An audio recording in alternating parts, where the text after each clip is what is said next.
Welcome to Video Village. I'm Mihir Shah, and this is episode 1. Thanks for joining me.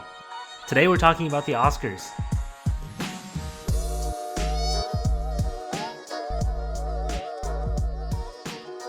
The nominations were announced for the 2023 show just last week, and later on in the episode, I'll be diving into this year's Academy Award nominations, breaking down some of the key categories, and reacting to some of the surprises and snubs, in my opinion. There's also a lot to talk about when it comes to how the Oscars actually works and how they've changed over time. But first, should you even care about the Oscars?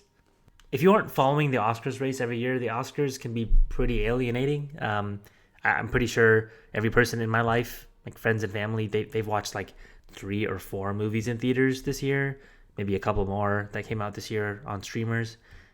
Maybe one of those movies will be nominated for an Oscar that year or any year. And so, assuming someone doesn't get slapped on stage again, should you even care about this show? My short answer is yes, although I see why people don't want to pay attention to this show. I think the number one reason is that a lot of movies that people feel should be getting celebrated and awarded aren't. If you loved a movie and it wasn't nominated for an Oscar, or it was but it didn't win, it's easy to say that the Oscars flat out just got it wrong, or you just don't get movies the way these cinephile movie people do. And the former might be true, but I resent the latter. A good example of that this year is The Menu. The Menu might have been one of the funniest movies I saw this year. It didn't entirely work for me. I think the second half had some issues, but I mean, a lot of the Best Picture nominees were the same way. I had fun. They weren't perfect. So if you're sitting there thinking, well, I love The Menu, but it got 0 nominations, so I must not understand what it means to make a good movie, you're wrong. I mean, it's the same with a lot of other movies this year. Nope got 0 nominations. RRR just got limited to Best Song. I mean, there's a lot of very popular movies that didn't get awarded. Does that mean they're bad movies? No. Does that mean they weren't the best movie of the year? Of course not. No. I mean, I think when it comes to what ends up winning an Oscar versus what doesn't, this clip of Steven Spielberg announcing the Best Picture winner in 2011 encapsulates how best to think about it. Well, in a moment, one of these 10 movies will join a list that includes On the Waterfront, Midnight Cowboy, The Godfather, and The Deer Hunter. The other 9 will join a list that includes The Grapes of Wrath, Citizen Kane, The Graduate, and Raging Bull.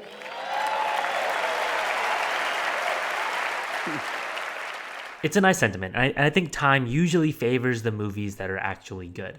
A good example of that is that year, well, the name Steven Spielberg read was The King's Speech, and I don't think anyone has thought about that movie ever since. The Social Network came out the same year and is widely celebrated as one of the best movies of the 21st century, let alone that year. So I think the good art usually floats to the top over time. It sucks that it isn't celebrated on an official front, but the Oscars rarely nominate comedies, they rarely nominate horror movies, and for the last couple of years, they rarely have nominated popular movies. So on that note, let's talk about what the Oscars have been as a show culturally to really paint this picture. This is episode number 1, and this is definitely probably going to feel like more of a formal episode than I think a lot of my other episodes might feel like in the future. And I think that's because this topic is very important to me. I loved the Oscars growing up. I got into movies partly because of the Oscars. I loved watching the shows every year. I liked watching the host's monologue and seeing who won.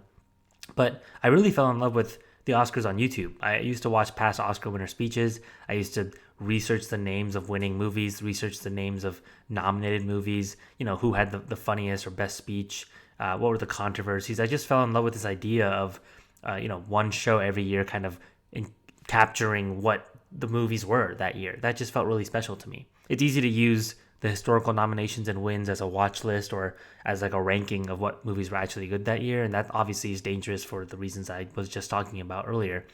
But the Oscars weren't always this scary thing where you had to watch movies you've never heard of to even understand the show. That's very much a new phenomenon. Take a couple of historical examples. In 1995, Forrest Gump won Best Picture. And Forrest Gump, I believe, was the highest grossing movie that year. And certainly, very popular movie. A lot of people love that movie. I don't think anybody was tuning into the Oscars that year like, what's Forrest Gump? I'm pretty sure it was the talk of the town. The other nominated movies that year, by the way, were Pulp Fiction and The Shawshank Redemption. I mean, obviously a stacked movie year, but just think about that. Imagine watching a show with three movies that are, I mean, to this day, still widely celebrated as some of the best movies ever made. But in the moment, I mean, it must have been so exciting. You and your friends can watch the show together. The next day, you can talk about who you wanted to win, who you thought should have won. And, it became a whole, cultural moment every year. 1997, Titanic is released. I believe the next year, they won Best Picture. Obviously a huge movie. The following year, Saving Private Ryan, famously, or I should say infamously, nominated for Best Picture, loses to Shakespeare in Love, which I've never seen Shakespeare in Love, so I cannot actually comment on whether that's appropriate or not. But let it be known that everybody was watching the Oscars that year because Saving Private Ryan was such a big movie. The Lord of the Rings, a 3-hour fantasy film, wins Best Picture in 2003. I'm talking about The Return of the King, of course. That's insane. Imagine watching the Oscars and The Lord of the Rings is winning Best Picture. I mean, how much fun is that? I don't even remember what was nominated that year. It doesn't matter. It seems like not the most controversial thing in the world, so it must have been the best movie of the year. I don't know. I can't say. I was 5 years old. I don't know. 2008, famously, The Dark Knight is not nominated for Best Picture, despite being the highest grossing movie of the year and very, very critically acclaimed, which kind of begged the question, what does it take to actually get nominated for one of these awards? And so the following year, solely because of that, the Academy changes the Best Picture category from 5 movies to 10 movies. So the following year, you have a movie like Avatar nominated, along with a small little film called The Hurt Locker, which ends up winning Best Picture.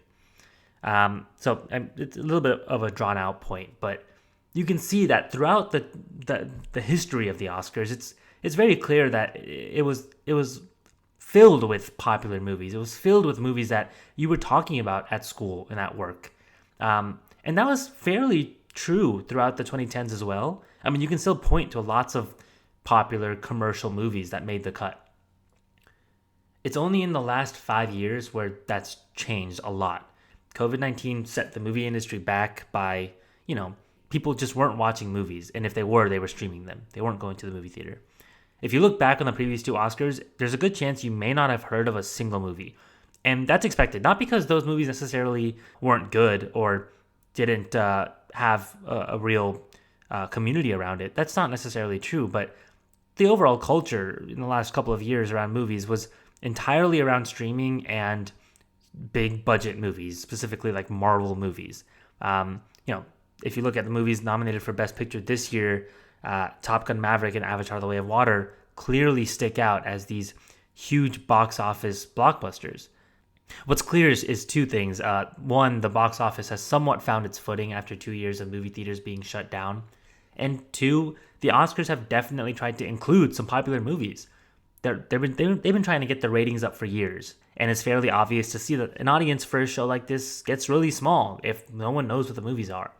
They even tried to add a category for Best Popular Movie. I think it was in 2018, which I believe is deeply flawed because it would limit, a movie like The Lord of the Rings, for example, to just one category probably, and then Best Picture would be probably a lot of like small indie dramas that were, festival darlings and critically beloved, but nobody at home had ever heard of or even seen.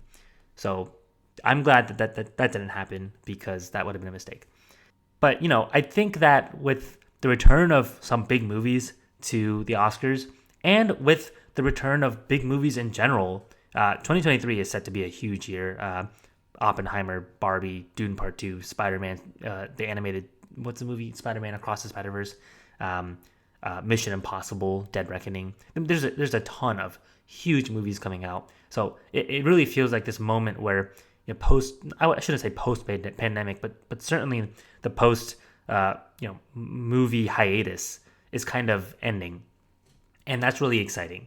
So if you are somebody who subscribes to the notion that the Oscars do not define how good a movie is, and if you like a nominated movie or a nominated actor or a nominated actress, watching the Oscars can be fun. So you can root for your favorite movies. If you want to learn about movies that were released this year, it's also a really great way to learn about things that actually look cool and that you may want to stream coming soon. Watching clips of the movies during the Oscars is always fun for me. It feels like a better trailer because you can actually see something specific about a movie that's really cool. Whether it's the screenwriting in a scene or a specific actor's performance, something like that. Most importantly, it's one of those movie events every year that really feels universal. Even the Golden Globes are pretty popular online in social media and stuff because it's very, seemingly informal. They're drinking at that show, and there's usually lots of roasts, and it feels a little bit more lighthearted than the Oscars.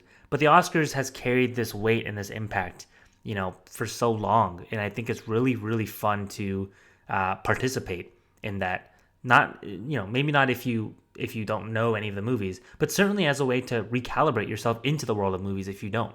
So that's a little bit of a rant, but I'll conclude my should you care spiel there.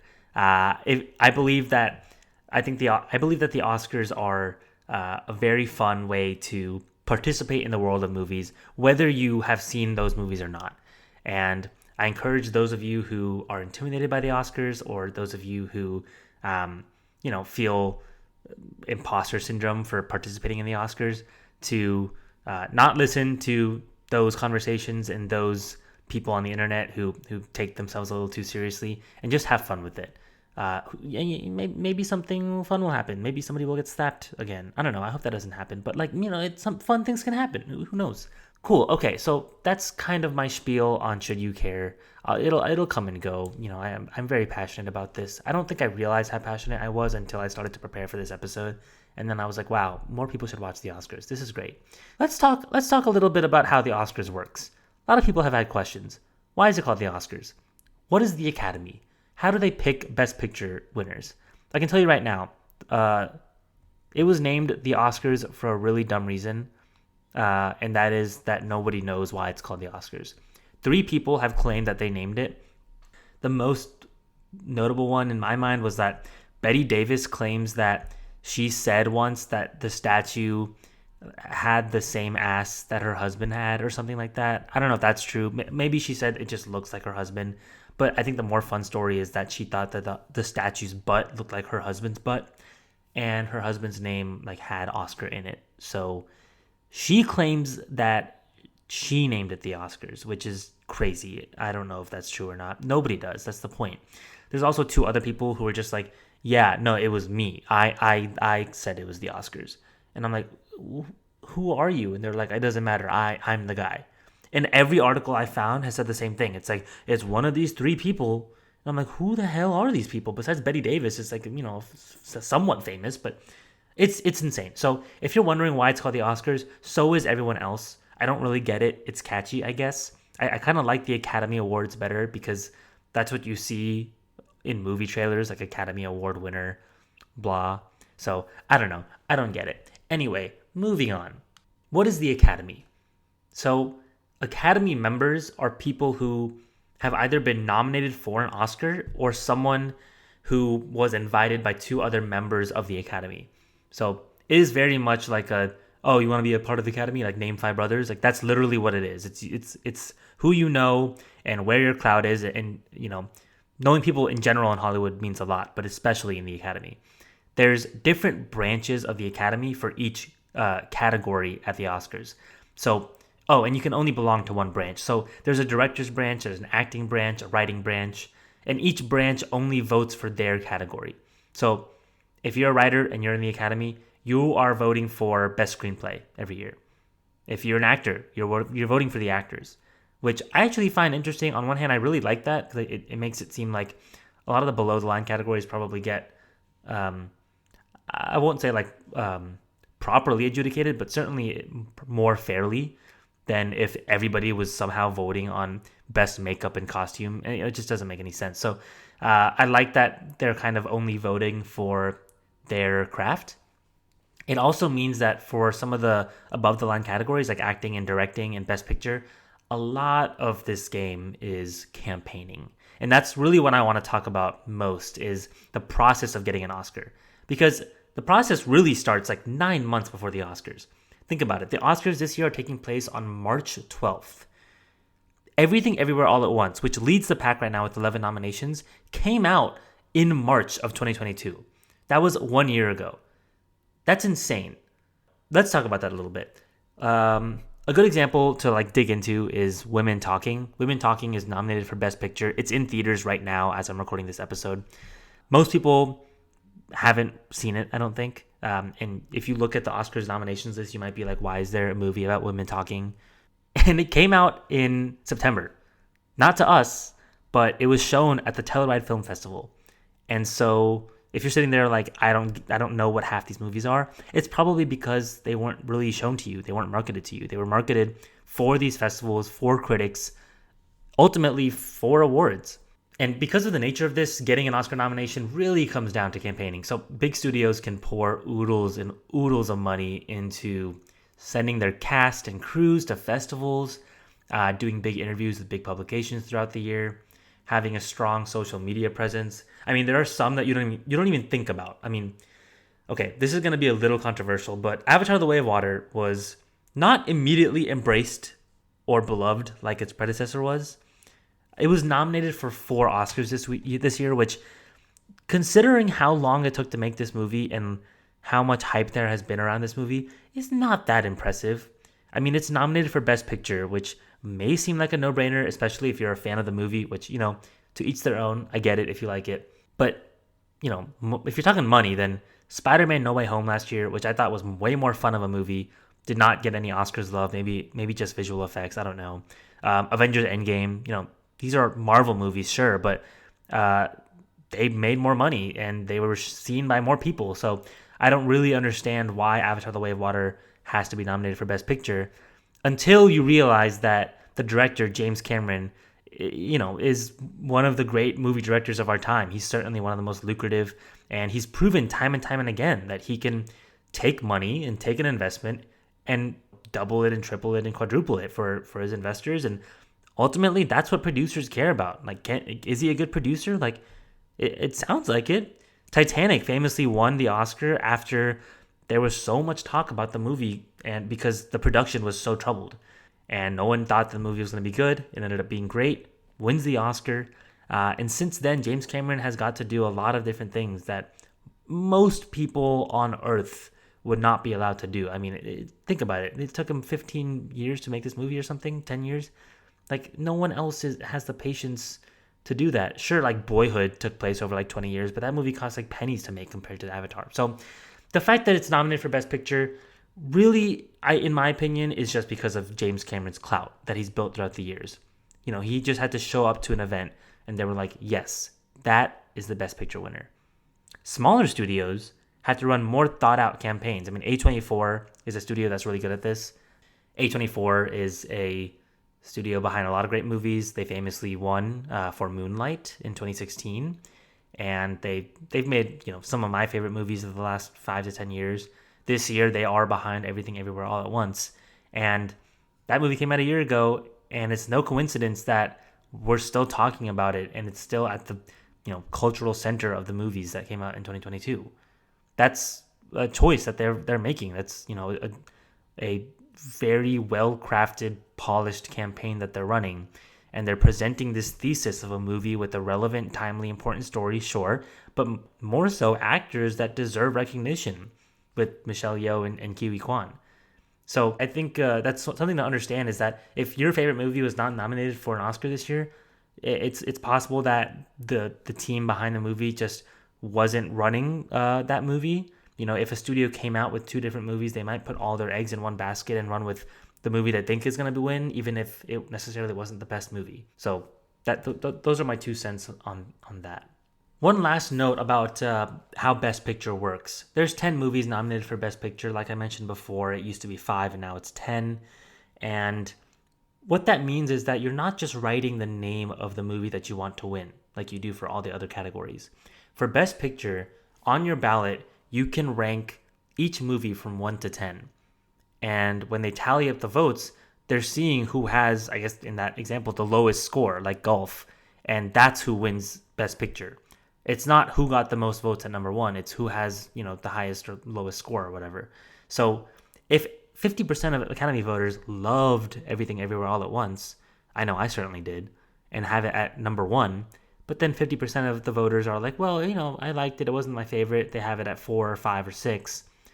That means that it may not win compared to a movie that's consistently at number 2 and number 3. So when you look at certain movies that win and you're like, why did that movie win? Who's even seen that? I don't even know what that is. It might have been good, but was it great? It's possible that it just kind of, certain movies got vote split and it kind of flew out from underneath. Coda kind of reminds me of that, where, Coda was an Apple TV darling and a lot of people saw it in the months leading up to the Oscars, and it ended up winning the race in kind of a photo finish. But most people hadn't even really heard of it before. And it's possible that in the last few months before the Oscars, people were just like, oh, it's great. Let me put it at number 2 or number 3. And it ended up, taking the trophy. All right. So on that note, enough talk about theory and general shit. Let's get into the nominations. The 95th Academy Awards, March 12th, hosted by Jimmy Kimmel. Let's run through the gauntlet here. All right. Here are the movies that are nominated for Best Picture: All Quiet on the Western Front, Avatar: The Way of Water, The Banshees of Inisherin, Elvis, Everything Everywhere All at Once, The Fabelmans, Tar, Top Gun Maverick, Triangle of Sadness, and Women Talking. Movies I would have liked to see here, but I'm not really like mad, but I think they definitely deserve some love. Nope certainly came to mind. I thought Nope, Jordan Peele's movie that came out this summer, was a huge achievement technically, and was one of my favorite movies of the year. On first watch, I'll admit I did not get it. And if you're sitting there like, I don't get that movie, that made no sense. Get Out was better. Us was better. To each your own. Fine. I think Get Out certainly was better than Nope, but I thought Nope was, I'll say it, I think Nope is way better than Us. I watched it first. I didn't understand it because I was expecting something like Get Out or something like Us. And when I left the theater with more questions than answers, I just knew I had to watch it again. And when I watched it with zero expectations the second time, I realized that it was deeply, deeply entertaining and deeply metaphorical, and a lot more things kind of clicked for me watching it with an objective eye. If you watched that movie and didn't get it, I encourage you to watch it again, knowing this. But yeah, I think bottom line, Jordan Peele is one of our most brilliant modern directors, and certainly one of the most exciting creative forces in Hollywood. And if he didn't get a Best Picture nomination, I definitely expected some sort of love for the cinematography and the visual effects. So definitely was surprised by that. Next, Aftersun, directed by Charlotte Wells, her directional debut, and that was a beautiful movie. Paul Mescal did get love for his performance. He is nominated today for Best Actor, but yeah, I don't know. I think Avatar: The Way of Water should have been replaced by Aftersun. I just don't think the Avatar deserves a spot on this roster. Okay, moving on. Let's look at the nominations breakdown here. With 11 nominations, Everything Everywhere All at Once. With 9 nominations, All Quiet on the Western Front. That's the Netflix movie. It's a remake of I believe a movie from the 1930s that actually won Best Picture. The Banshees of Inisherin, which you can watch on HBO Max. I did love this movie. I watched it in theaters a couple months ago. Elvis with 8 nominations. The Fabelmans, 7 nominations. And with 6 nominations, Tar and Top Gun Maverick. Historically, and this is a fact that I got from the Best Picture, I can't take credit for this. Historically, the movie that wins Best Picture does not have the most nominations that year. Oftentimes, it's like 3rd, 4th, 5th on the list. So if you're looking at that stat, then the most exciting movies here are Top Gun Maverick and Tar. Maybe The Fabelmans, maybe Elvis. But, I would not be surprised if Tar won. I'm not going to get into that now. I'm going to have a whole Oscars prediction race, and we can talk about it in depth there. But that's a good metric for you if you're trying to make bets on the Oscars or whatever. All right, some exciting nominations this year. Best Actor. I think the most exciting nomination, probably Brendan Fraser for The Whale. He's kind of been the talk of the town the last couple of months. This is really his quote-unquote comeback role.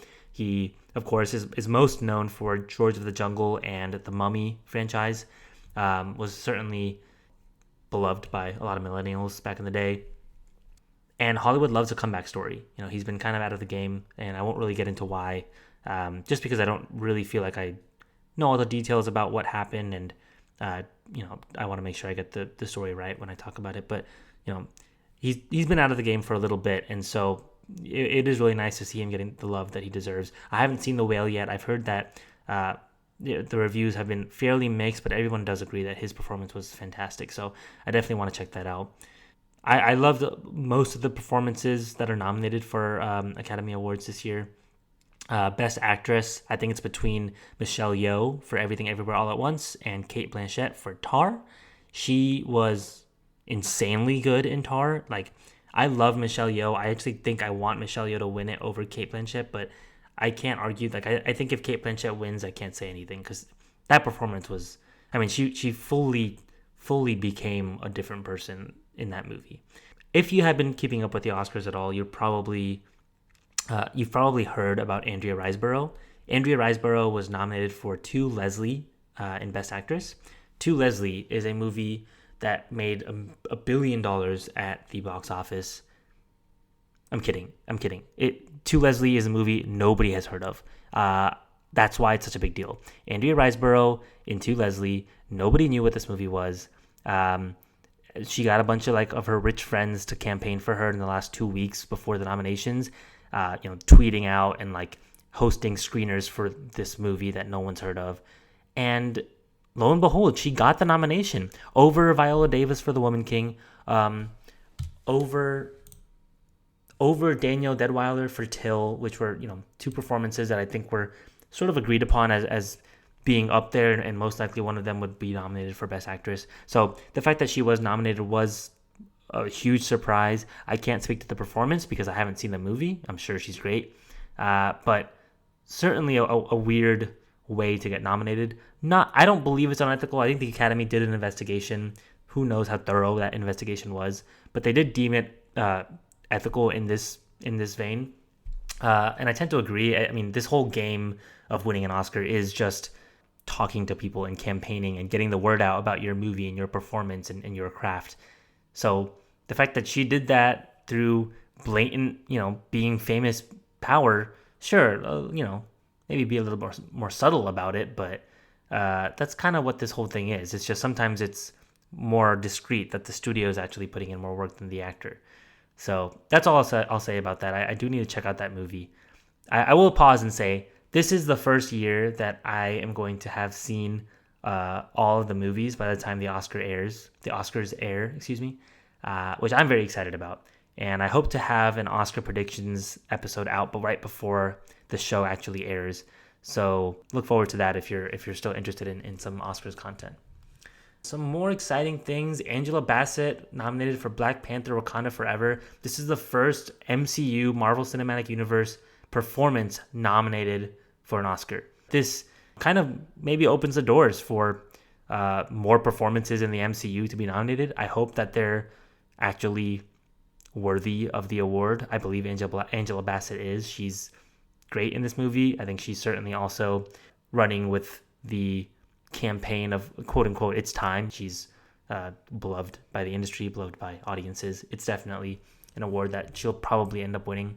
Best Supporting Actor, Kiwi Kwan, Talk of the Town. He is a child actor who was in The Goonies and was in the Indiana Jones movie, or one of the movies, I don't know. And he had to take a break from acting because he couldn't get any roles as an Asian man. And Crazy Rich Asians came out, and he looked at that movie and said, I think there's space for me in this industry again, and got back into acting and got this role and was fantastic in it. And he's been running a fantastic campaign, and he certainly seems like the front runner in this category. Best Screenplay. No crazy surprises here, although Best Adapted Screenplay includes Glass Onion: A Knives Out Mystery and Top Gun: Maverick. Glass Onion: A Knives Out Mystery, fine, I get it. I get why it's nominated. I think Knives Out also had the same nomination in Best Original Screenplay when it came out. I wasn't a huge fan of the movie. It felt a little on the nose, which maybe was the point because it's a Glass Onion, whatever. But there is a narrative right now that Top Gun: Maverick does not deserve a screenplay nomination, which to those people I say, stop hating. Top Gun: Maverick is a fantastic movie. The screenplay was great. Yeah, it's silly and it's fun and it's perfect, and I had a great time. So you know what? Best adapted screenplay. Hell yeah. Win it. I don't care. Win the Oscar. I would love that. That'd be so great. Shut up the haters. Okay. One of the most exciting categories at the Oscars this year is Best Animated Feature Film. Guillermo del Toro's Pinocchio is the talk of the town. It came out in December on Netflix. It is beautiful. I mean, I watched that movie. I could not believe that it was animation.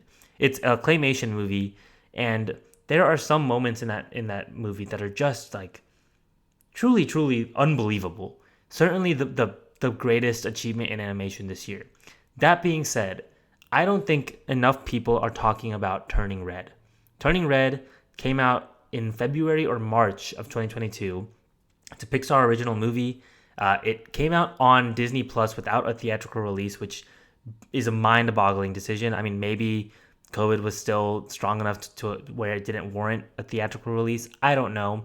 But Pixar then turned around and put all their resources into Lightyear, which fucking sucked.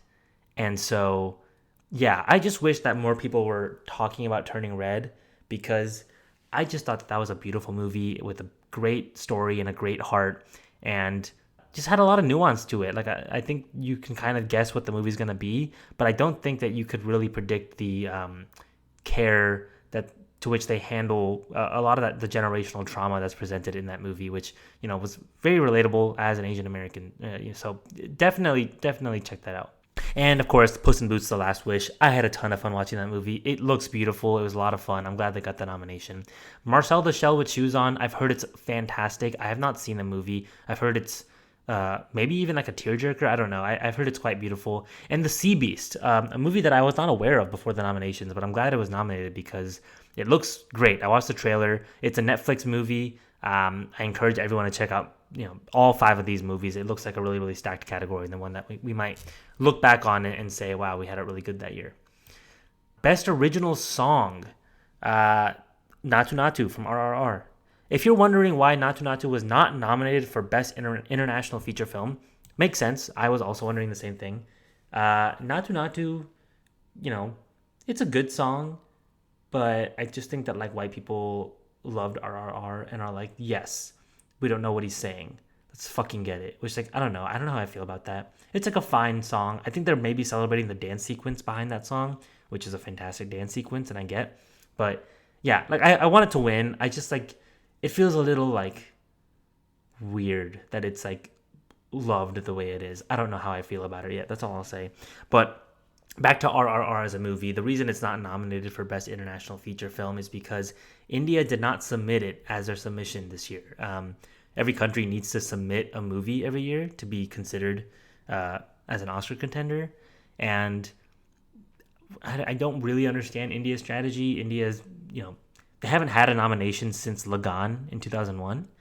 And they've made a lot of good movies. But they end up usually submitting critical darlings that, again, people in India haven't seen, instead of these huge blockbuster movies that are more popular. I just feel like once they saw how much white people loved it, why did they not just like send it with RRR? I won't know. But that being said, that is why you don't see it nominated for the International Feature Film category. The only other nomination I'll talk about, and the one I'll end on, is Best Film Editing. And the reason I want to talk about this is because this is historically a great marker to see who's going to win Best Picture. As an indicator, it's been very accurate. The last decade it's been a toss-up because we have a lot of technically impressive movies that sometimes get overlooked for Best Picture but are in this category, and so they end up taking it. But before, let's say 2012, 2013, it was a really, really strong indicator. The 5 movies nominated here are The Banshees of Inisherin, Elvis, Everything Everywhere All at Once, Tar, and Top Gun Maverick. And with everything else I'm seeing, honestly, I could see any of those movies winning the Oscar for Best Picture. The one I'd be most upset about is definitely Elvis. I haven't seen Elvis, so I can't really say anything about the movie. Just on principle, it's one of those movies about, it's a biopic about a pop star, and I'm just kind of sick of seeing that like every year represented here. But all these other movies were great and definitely deserve recognition. So if you're placing bets, Best Film Editing, Great category to look at. All right, that's all I have for the Oscars. I'm really looking forward to putting out a predictions episode soon. And in general, I'll be checking in on the Oscars race throughout the next couple of episodes, just for a couple of minutes. If you want to see more Oscars content, let me know. I think you can like drop a. I don't know how it works yet, but I think there's a way for you to like chat to me or like write something to me. We'll figure it out together. But that's all I got. Thank you so much for listening. I hope you've enjoyed it, and I'll see you next time on Video Village. Take care.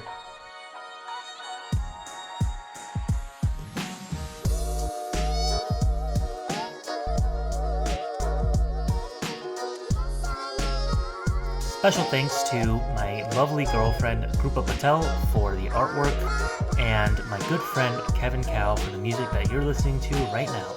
You can find more of his music on Instagram at Weiguang Beats. Thanks, y'all.